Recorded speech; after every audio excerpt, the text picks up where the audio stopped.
मेरा नाम अंजू है। मैं अपने पति राजीव और बच्चों के साथ बहुत खुश थी। मेरे 2 बच्चे हैं, एक 12 साल का लड़का और 8 साल की लड़की। हमारा परिवार एक मिडिल क्लास परिवार है। मेरे पति राजीव के एक कपड़े का छोटा सा कारोबार है, जिससे घर और बच्चे दोनों की पढ़ाई अच्छे से हो जाती है। राजीव अपने बच्चों और पत्नी को बहुत प्यार करता है। हम अपनी छोटी सी दुनिया में बहुत खुश थे, लेकिन एक दिन राजीव जब घर आया तब उसका मूड कुछ ठीक नहीं था। बच्चे वहीं बैठे पढ़ाई कर रहे थे। बातों बातों में उनमें बहस हो गई और वो झगड़ा करने लगे। उनको झगड़ता देख राजीव को गुस्सा आ गया और उसने उठकर अपने बच्चों को एक एक तमाचा लगा दिया। मैं शोर सुनकर किचन से बाहर आई। बच्चों और मेरे लिए यह बात बड़े ही आश्चर्य की थी, क्योंकि राजीव ने आज से पहले कभी अपने बच्चों को मारना तो दूर की बात है, डांटा भी नहीं था। हमेशा उन्हें प्यार से समझाता था, लेकिन आज उसे क्या हो गया था। मैंने राजीव से बात की, क्या हुआ, आपको कुछ बात है क्या? लेकिन वो गुस्से में कुछ नहीं बोला और वहां से चला गया। मुझे पता चल गया था कि जरूर कोई बड़ी बात है जो राजीव को परेशान कर रही है। कुछ दिन राजीव का स्वभाव ऐसा ही रहा। इस दौरान वह अपनी चीजों को लेकर कुछ ज्यादा ही पर्सनल हो गया था। उसने अपना एक अलग लॉकर रख लिया था, जिसकी चाबी उसी के पास रहती थी। मुझे यह पता था कि राजीव उसमें कुछ रखते हैं, लेकिन क्या रखते हैं इस बारे में मैं नहीं जानती थी। मुझे लगा कि शायद इस बारे में पूछूंगी तो कहीं वो बुरा ना मान जाए। वैसे भी आजकल उसका मूड कुछ सही नहीं रहता है, इसीलिए मैंने इस बारे में बात नहीं की। राजीव कुछ दिनों से अब अकेला रहने लगा था, ज्यादा बातें नहीं करता बच्चों से भी। मुझे यह बात खटकने लगी। एक दिन जब राजीव अपने लॉकर में कुछ रख रहा था, तभी मैं वहां आ गई। मुझे देखकर उसने झट से अपने लॉकर को बंद कर दिया। मैंने पूछा, क्या हुआ, ऐसा क्या है इसमें जो आप छिपा रहे हो? राजीव ने कहा, कुछ नहीं, कुछ होगा तो तुम्हें बताऊंगा। मुझे अब चिंता सताने लगी। मुझे अपने पति का बदला हुआ रूप साफ दिखाई दे रहा था। करीब 1 महीने तक मेरे पति का यही रूप रहा, लेकिन 1 महीने के बाद अचानक वो फिर से बदलने लगे। पहले ही की तरह अपने बच्चों से बात करने लगे, शांत और सरल पहले से भी ज्यादा हो गए।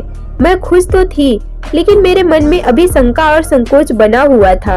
अपने पति के इस तरह बदलाव से मन में अभी भी दुविधा थी, लेकिन अभी भी राजीव अपने लॉकर को नहीं छोड़ता था। लॉकर पर ताला ही लगा रहता था, ना ही उसे किसी को हाथ लगाने की इजाजत होती थी। समय बीतता गया। एक दिन मैं दोपहर में कुछ काम से घर से बाहर गई। राजीव दुकान पर थे और बच्चे स्कूल, लेकिन बाहर जाने पर मुझे वहां राजीव दिखाई दिया, वो भी बहुत ही खूबसूरत औरत के साथ। राजीव उस औरत को पैसे दे रहा था। उसको देखकर मैं छिप गई ताकि मैं दिखाई ना दूं, लेकिन अब मेरे मन में सवालों के भूचाल आ गए। तरह तरह के ख्याल आने लगे कि इस औरत की वजह से ही शायद मेरे पति में बदलाव आया है। शाम को जब राजीव घर आया तब मैंने राजीव से पूछा, कैसा गया आज का दिन, कहीं गए थे या दुकान पर ही थे? राजीव ने कहा, दुकान पर ही था, कहाँ जाऊंगा। मुझे पता था कि राजीव झूठ बोल रहा है, लेकिन क्यों और किस कारण से? उस दिन से मैं राजीव पर नजर रखने लगी।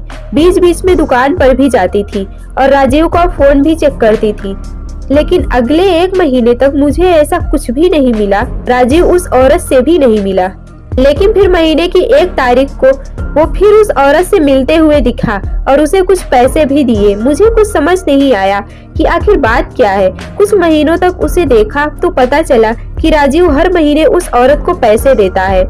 एक दिन जब राजीव अपने घर आया तो मैंने उससे पूछ ही लिया कि क्या बात है, आप कुछ छिपा रहे हो क्या? राजीव ने कहा, नहीं।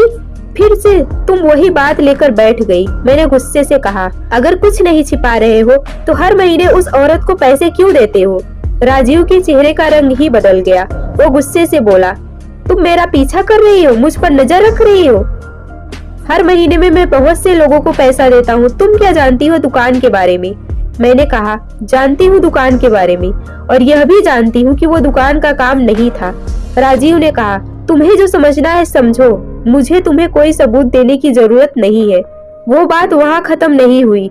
राजीव का लॉकर भी अब मुझे खटकने लगा। मुझे लगा हो ना हो शायद इसी में वो राज है जो उस औरत और राजीव के बीच में है। जब राजीव नहीं था तब मैंने उस लॉकर को खोलने की कोशिश की, लेकिन वो नहीं खुला। घर में बच्चों को देखकर मैं चुप हो गई। मैंने इस बात को घर में उठाना ही बंद कर दिया। मैंने सोचा इससे बच्चों पर बुरा असर पड़ेगा। समय बीतता गया। करीब 3 साल के बाद राजीव की तबीयत खराब हुई। उसे सांस लेने में प्रॉब्लम हो रही थी। राजीव मुझे बिना बताए अस्पताल चला गया था और करीब 1 या 2 दिन बाद वह वापस आया। घर में किसी को भी इस बारे में उसने नहीं बताया था। 2 दिन बाद जब वो घर वापस आया तो मैं उस पर टूट पड़ी।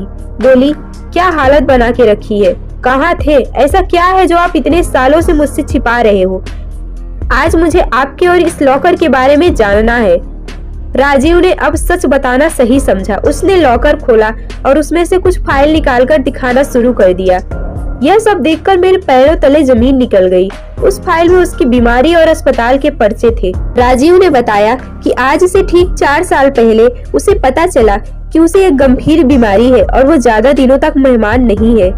इस बात ने उसे तोड़ दिया था। उसे चिंता सताने लगी। वो यही सब में डूबा हुआ था, निराशा और चिड़चिड़ा हो गया था।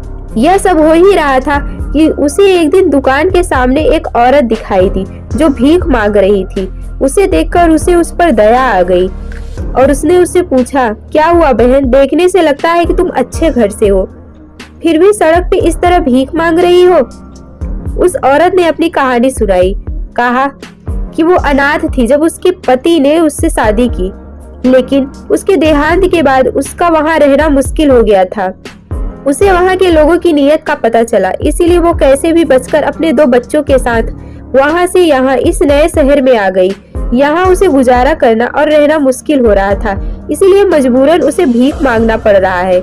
राजीव को उस समय लगा कि अब उसकी जिंदगी कुछ ही समय की है, इसीलिए उसने उसकी मदद करना शुरू कर दिया। उसे और उसके बच्चों को रहने को घर, खाने की व्यवस्था, साथ ही हर महीने उसे पैसे भी भेजता रहता है। उसने न सिर्फ उसकी बल्कि औरों की भी मदद करना शुरू कर दिया।